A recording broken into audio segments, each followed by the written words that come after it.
Imagine the horror of discovering that graves are being excavated, not by vandals, but by drug peddlers seeking a macabre ingredient for their next concoction. A reality too chilling to believe, yet it's unfolding right before our eyes. In a corner of our world where respect for the dead is being overshadowed by the desperate pursuit of a high, graves are being dug up, bones unearthed, all in the name of creating a new, frighteningly named zombie drug. This grim scene isn't taking place in some dystopian future, but right here, in our present day. The local community, still reeling in shock and disbelief, is grappling with this unthinkable violation of their loved ones' final resting places. The authorities, initially caught off guard, are now mobilizing their resources, responding to the public outcry, and trying to put an end to this horrifying trend. This is not a plot from a horror movie, but a terrifying reality that has led to an emergency declaration. In the heart of this crisis is a substance that has been nicknamed the zombie drug. This ominous moniker was born out of the drug's devastating effects on its users, turning them into pale, emaciated figures with a hollow stare, much like the Walking Dead we see in horror movies. The origin of the zombie drug can be traced back to underground labs, where unscrupulous chemists experiment with a variety of substances, often with lethal results. The drug is a cocktail of chemicals, but what sets it apart and adds to its horror is the inclusion of human bones in its formulation. Why human bones, you may ask? The answer lies in the macabre belief that consuming human remains can grant the consumer the strength and life force of the deceased. This belief, coupled with the hallucinogenic properties of the drug, creates a lethal concoction that not only endangers the user's life, but also wreaks havoc on their mental well-being. The zombie drug has rapidly become a major problem in this country. Its use has spread like wildfire with devastating effects on communities.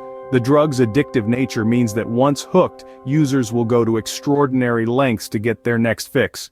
This has led to an increase in grave robberies as addicts and drug dealers alike seek out the human bones needed for the drug's production. The devastating effects of the zombie drug aren't limited to the users themselves. Families are torn apart as loved ones succumb to addiction, and communities live in fear of the grave robbers. The authorities are struggling to keep up, and the country's healthcare system is stretched to its limits, trying to treat those affected while preventing the drug's further spread. The zombie drug has become a horrifying epidemic, causing devastation in its wake. Faced with this gruesome and growing problem, the government has been forced to declare a state of emergency. As the unsettling reality of grave digging for the production of the so-called zombie drug came to light, the government found itself at the center of a storm, struggling to grapple with the enormity of this horrifying issue. Initially, the government's response was one of disbelief, as it endeavored to understand and verify the chilling reports filtering through from various corners of the country. But as the evidence grew, so did the public's concern and outrage. In the face of public outcry and mounting evidence, the government was compelled to act. But how do you combat such a grotesque and morally repugnant activity? A task force was quickly assembled, bringing together experts from the fields of law enforcement, medical science, and social services. Their mandate? To investigate the origins and spread of this drug, to halt its production, and to support those affected by its use. Yet, even as the task force swung into action, the government recognized the need for more drastic measures. The scale and severity of the problem necessitated an unprecedented response, and so, the government did something it had hoped never to do. It declared a state of emergency. The declaration of the state of emergency was more than just a governmental decree. It was a recognition of the grim reality that the country was facing. It was a call to action, signaling the urgent need for a multifaceted response to tackle this crisis head-on.